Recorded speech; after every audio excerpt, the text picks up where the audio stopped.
Hello guys, welcome है आपका इस वीडियो में। ये जो है वीडियो है हमारे पास, ये थर्ड पार्ट है कोरियोलिस फोर्स का। ठीक है, अभी तक दो वीडियो कोरियोलिस फोर्स पे बन चुकी है, तो आप उस पर देख सकते हैं। आज हम लोग क्वेश्चन डिस्कस करने वाले हैं। इससे पहले वाली जो वीडियो थी उसमें भी हमने क्वेश्चन डिस्कस किए थे, तो एक छोटा सा कॉन्सेप्ट है, उसके बाद हम क्वेश्चन करेंगे। तो कॉन्सेप्ट ये है कि when a centrifugal and Coriolis force on a object lying outside a rotating frame।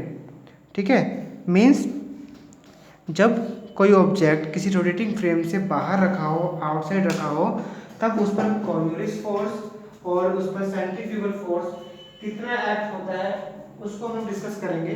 तो देखते हैं इसको। लेट करते हैं, मान लीजिए कोई ऑब्जेक्ट है हमारे पास, ठीक है, जो इस रोटेटिंग फ्रेम में बैठा हुआ है। ठीक है, जो रोटेटिंग फ्रेम जो है ओमेगा वेलोसिटी से रिवॉल्व कर रहा है, और इसके आउटसाइड जो है मान लीजिए एक कोई ऑब्जेक्ट रखा हुआ है जो कि इस रोटेटिंग फ्रेम से आउटसाइड रखा हुआ है। ठीक है, तो इस रोटेटिंग फ्रेम से आउटसाइड जो ऑब्जेक्ट रखा हुआ है, इस ऑब्जेक्ट पर कॉरियोलिस फोर्स कितना लगेगा और सेंट्रीफ्यूगल फोर्स कितना लगेगा, उसकी हम बात करेंगे। तो मान लीजिए कि सेंट्रीफ्यूगल फोर्स आउटवर्ड लगेगा, तो एफ सेंट्रीफ्यूगल, ठीक है, आउटवर्ड लगेगा। लेकिन जो ठीक है, अब एफ कॉरियोलिस की वजह से क्या होगा, जब ये रोटेटिंग फ्रेम से ये ऑब्जेक्ट इस ऑब्जेक्ट को देखेगा, या पर्सन इस ऑब्जेक्ट को देखेगा, तो इसको लगेगा कि ये पर्सन जो है वी वेलोसिटी से मूव कर रहा है। तो लेट कर लेते हैं कि ये जो है इस तरीके से वी वेलोसिटी से इसकी तरफ आ रहा है, जो इसको फील हो रहा है। ठीक है, तो देखिए ये ओमेगा की डायरेक्शन में लेट कर रही है यहाँ पर, और ये जो है ये डायरेक्शन में लेट कर रही है यहाँ पर वेलोसिटी ऑफ दैट ऑब्जेक्ट, जो कि ये पर्सन फील कर रहा है। ठीक है, तो एफ सेंट्रीफ्यूगल कितना होता है, हम जानते हैं m omega square r perpendicular. ठीक है, तो इसको हम लोग नॉर्मल लिख सकते हैं, f centrifugal is equal to m omega square r और आर कैप। ठीक है, इसको हम लोग डिस्टेंस को मान लेते हैं आर। सो ये तो हो गया सेंट्रीफ्यूगल। आगे बात कर लेते हैं एफ कॉरियोलिस। तो एफ कॉरियोलिस कितना होता है हमारे पास, होता है 2m वी क्रॉस ओमेगा। ठीक है, ये होता है हमारे पास एफ कॉरियोलिस। अब अगर हम बात करें कि as seen from rotating frame से देखने पर क्या लगता है, तो देख सकते हैं जब रोटेटिंग फ्रेम से ये इस ऑब्जेक्ट को देखेगा, तो उसको लगेगा कि ये जो है वी वेलोसिटी से ऐसे मूव कर रहा है इसकी तरफ। तो देख सकते हैं वी वेलोसिटी तो इस तरफ हमें मिल रही है और ओमेगा ऐसे मिल रहा है। जो कॉरियोलिस फोर्स की डायरेक्शन होगी वो वी से ओमेगा की तरफ होती है। तो देखिए अगर v इस तरफ है और ओमेगा ऐसे घूम रहा है, तो देखिए हम कैसे अपने हाथ किस तरीके से हम रिवॉल्व करेंगे एफ कॉरियोलिस की डायरेक्शन फाइंड करने के लिए। तो ये v है और ये ओमेगा इस तरफ से ऐसे करके, ऐसे ओमेगा घूम रहा है, ओमेगा से घूम रहा है रोटेटिंग फ्रेम, और v इस तरह। तो v इस ऐसे करके हम लोग ऐसे हाथ घुमाएंगे अपना v से ओमेगा की तरफ इस तरीके से। तो देख सकते हैं आप लोग, मतलब एफ सेंट्रीफ्यूगल के हमें जो है अपोजिट डायरेक्शन में ही जो है हमें एफ कॉरियोलिस फोर्स देखने को मिल सकता है। ठीक है, तो एफ कॉरियोलिस फोर्स जो है इसके मतलब अगेंस्ट होगा। तो अब अगर हम एफ कॉरियोलिस लिखें तो 2m we are omega, angle ले ले साइन थीटा और साइन 90 ले ले, तो 90 हट जाएगा, तो 2m वी आर ओमेगा और आर कैप। ठीक है, तो 2m वी होता है ओमेगा आर, तो ओमेगा स्क्वायर आर हो जाएगा। और ये देखिए एफ कॉरियोलिस जो है वो सेंट्रीफ्यूगल के रिवर्स है, तो इसको हम लोग ऐसा करते हैं माइनस साइन लगा देते हैं। तो ये एफ कॉरियोलिस की हमें वैल्यू मिल गई। तो अब सेंट्रीफ्यूगल और कॉरियोलिस फोर्स को अगर हम मैच करें, तो आप देख सकते हैं कि अगर हमें सेंट्रीफ्यूगल फोर्स, अगर हमें एफ कॉरियोलिस चाहिए, तो हम लगाएंगे साइन माइनस का, और देखिए 2 छोड़ दें अगर हम लोग, तो एम ओमेगा स्क्वायर आर, तो जो है एफ सेंट्रीफ्यूगल से मैच कर रहा है, तो एफ सेंट्रीफ्यूगल। तो ये एक रिलेशन मिल जाएगा हम लोगों को एफ कॉरियोलिस। ठीक है, एफ कॉरियोलिस अगर हमें निकालना है, that is equal to -2 times of F centrifugal. So अब हम क्वेश्चन डिस्कस कर लेते हैं। सो क्वेश्चन में देखिए फर्स्ट क्वेश्चन क्या कह रहा है हमसे। फर्स्ट क्वेश्चन कह रहा है एक ऑब्जर्वर है जो एक हॉरिजॉन्टल प्लेटफॉर्म पे बैठा हुआ है, जो प्लेटफॉर्म एक कांस्टेंट एंगुलर वेलोसिटी से रोटेट कर रहा है। अब उस पर्सन ने एक ऑब्जेक्ट को फ्रिक्शनलेस फ्लोर पर फेंक दिया है। ठीक है, मतलब अपने प्लेटफॉर्म, जिस प्लेटफॉर्म पे वो घूम रहा था उससे उसने उठा के उसको बाहर फेंक दिया। ठीक है, अब बाहर फेंक दिया तो कह रहा है कि in the frame of platform, अब वो प्लेटफॉर्म से उस ऑब्जेक्ट को ऑब्जर्व कर रहा है। ठीक है, फ्रेम का मतलब तो ये है कि जहाँ से वो ऑब्जर्व कर रहा है तो उसी प्लेटफॉर्म पे जो रोटेट कर रहा है उससे वो फेंके हुए ऑब्जेक्ट को जो है फील कर रहा है। ठीक है, तो उसको वो कैसे दिखाई देगा, तो ऑप्शन देख लेते हैं, remain at rest for all T greater than zero. तो देखिए जब रोटेटिंग फ्रेम से हम किसी ऑब्जेक्ट को देखते हैं तो वो हमें मूव करता हुआ दिखाई देता है। तो देखिए मूव करता हुआ कौन सा है, देखिए ऑप्शन नंबर डी, देखिए accelerate radially in the outward direction. ठीक है, हम जानते हैं कि एफ सेंट्रीफ्यूगल जो है वो आउटवर्ड डायरेक्शन में लगता है at T equal zero, however the direction of acceleration changes. और जब ठीक है, और जब धीरे धीरे, ठीक है, और यहाँ पे एक्सेलरेशन भी चेंज करेगा क्योंकि जो है रोटेटिंग फ्रेम में दिया, रोटेटिंग फ्रेम में क्या होता है, जो ऑब्जेक्ट है वो रिवॉल्व करता है। ठीक है, रोटेट करता है ओमेगा एंगुलर वेलोसिटी से। तो हम यहाँ पे कह सकते हैं कि ऑप्शन नंबर डी जो है वो सही हो सकता है यहाँ पर।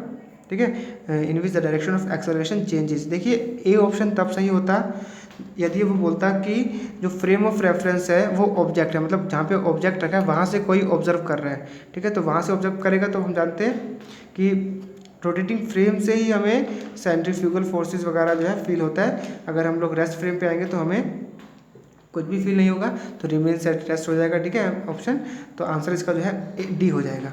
तो क्वेश्चन नंबर 2 एक बार देख लेते हैं हम लोग। 2 कह रहा है कि एक सर्कुलर डिस्क है। ठीक है, एक सर्कुलर डिस्क है जो कि ओमेगा की स्पीड से जो है गोल गोल गोल गोल घूम रही है।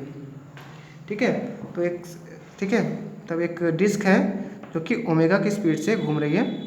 अब क्या कह रहा है, कह रहा है as view from the reference frame of disc a particle is observe. अच्छा, एक पार्टिकल है जो कि इस डिस्क में इस तरीके से गोल गोल घूम रहा है। ठीक है, एंटी क्लॉकवाइज घूम रहा है। ठीक है, तो अभी पार्टिकल की जो है पोजीशन बता दी है उसने, कहाँ पोजीशन है, पहले पी पे थी मान लीजिए। अच्छा, पी पे सेंटर है उसका जिस पे वो घूम रहा है गोल गोल, और क्यू जो है उसका एक पॉइंट दिया हुआ है जहाँ पे पार्टिकल अभी प्रेजेंटली है। तो कह रहा है कि एफ कॉर्यूलिस फोर्स कहाँ लगेगा और एफ सेंट्रीफ्यूगल कहाँ लगेगा। देखिए एफ कॉर्यूलिस की बात करेंगे अगर हम लोग, तो एफ कॉर्यूलिस तो जो है वी क्रॉस ओमेगा से हम निकाल सकते हैं, और एफ सेंट्रीफ्यूगल देखते हैं क्या होगा। देखिए पहले जो देखिए अगर पूरे रोटेटिंग फ्रेम की देखिए तो उसका सेंटर तो यहाँ पे ओ है, और जो एफ कॉर्यूलिस होता है वो सेंटर से ही हम लोग फाइंड करते हैं। ठीक है, तो सेंटर से, ठीक है, हम लोग एक, ठीक है, आउटवर्ड लाइन खींचेंगे जो एफ सेंट्रीफ्यूगल को रिप्रेजेंट करेगा। अब रही बात कि एफ कॉर्यूलिस किस तरफ होगा, तो उसको देख लेते हैं हम लोग। मान लीजिए पार्टिकल ऐसे आ रहा है तो ये वी हो जाएगा उसका, वी और ओमेगा। तो एक बार हम हैंड अपनी रिवॉल्व करके देखते हैं, वी से वी इस तरफ है, वी से ओमेगा इस तरफ। ठीक है, इस तरफ मतलब कैसे, ये तो ओमेगा है और वी इस तरफ। ठीक है, इस तरीके से देख सकते हैं, इस तरीके से बाहर की तरफ हमें एफ कॉर्यूलिस मिल रहा है। तो इस सेंटर से सेंटर को जोड़ते हुए हम बाहर से एक लाइन ड्रॉ करेंगे जो कि एफ कॉर्यूलिस को शो करेगा, और इसका ऑप्शन नंबर डी जो है वो करेक्ट हो जाएगा। तो क्वेश्चन नंबर हम 3 देखते हैं, ये जैम 2010 में पूछा हुआ है। कह रहा है कि एक रोटेटिंग डिस्क है जिसमें एक पर्सन खड़ा हुआ है। अब इस पर्सन पर जो खड़ा हुआ है, ठीक है, अभी पर्सन धीरे धीरे क्या कर रहा है, इस जो ये एक्सिस है, इस एक्सिस की तरफ, जो रोटेटिंग एक्सिस है उसकी तरफ मूव कर रहा है। तो इस पर्सन पर जो कॉर्यूलिस फोर्स लगेगा वो कितना लगेगा। तो पहले देखते हैं कि वैल्यू तो सब जगह सेम ही है, तो सही है, वैल्यू तो यही होती है क्योंकि हम जानते हैं कि 2m वी क्रॉस ओमेगा होती है वैल्यू। तो 2m और v की जगह ओमेगा आ जाएगा, या इस ऐसे रहने देते हैं हम लोग वी ओमेगा, तो ये वैल्यू सही है। अब कह रहे हैं कि लेफ्ट कि कॉर्यूलिस फोर्स लेफ्ट साइड लगेगा कि राइट साइड लगेगा कि फ्रंट लगेगा कि बैक लगेगा। तो एक बार हम लोग वी से ओमेगा की तरफ हैंड रिवॉल्व करके देखते हैं। तो वी इस तरफ है और ओमेगा जो है वो एंटी क्लॉकवाइज, वी इस तरफ, वी इस तरफ, और ओमेगा ऐसे दिखा रखा है, इस तरीके से ऐसे घूम रहा है एंटी क्लॉकवाइज। ठीक है, इस तरीके से। तो ऐसे अगर हम हाथ घुमाएं इस तरीके से ऐसे करके, तो इस तरीके से देख सकते हैं। तो ये हमें जो है राइट हैंड साइड हमें मिलता है। तो इसका आंसर जो है सी हो जाएगा। राइट हैंड साइड इस तरफ, लेफ्ट इस तरफ, और बैक इस तरफ, सामने जो है वो फ्रंट इस तरफ। तो इसका आंसर जो है सी हो जाएगा correct. Option number 4, question number 4 देखते हैं हम लोग। फोर्थ क्वेश्चन कह रहा है कि 2 ऑब्जेक्ट्स हैं हमारे पास, ठीक है, 2 पॉइंट्स हैं नॉर्थ साउथ, ठीक है, जो कि नॉर्थन हेमिस्फीयर और साउथर्न हेमिस्फीयर पे एक्सिस्ट करते हैं। और एक कुछ मान लीजिए कोई पत्थर है P और Q, ठीक है। मान लीजिए P और Q क्या है, पत्थर है जिनको हमने फेंका है, प्रोजेक्टाइल किया है नॉर्थ और साउथ हेमिस्फीयर से, और दोनों पत्थर जो है दोनों एक दूसरे की तरफ आ रहे हैं, ठीक है।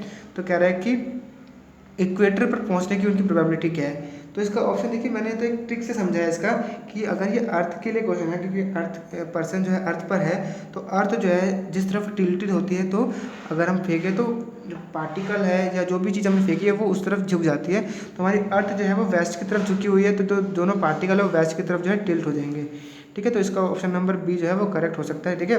तो क्वेश्चन नंबर 5 देखते हैं एक बार हम लोग। फिफ्थ क्वेश्चन क्या कह रहा है हमसे।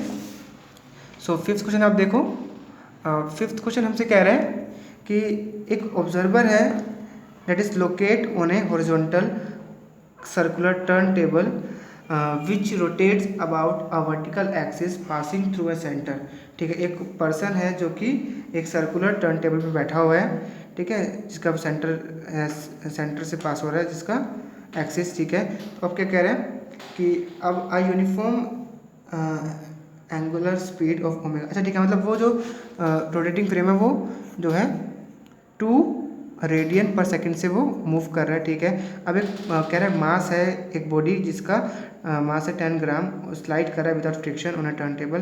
मान लीजिए कोई मास है, मान लीजिए इस पर कोई मास है, वो घूम रहा है इस पर।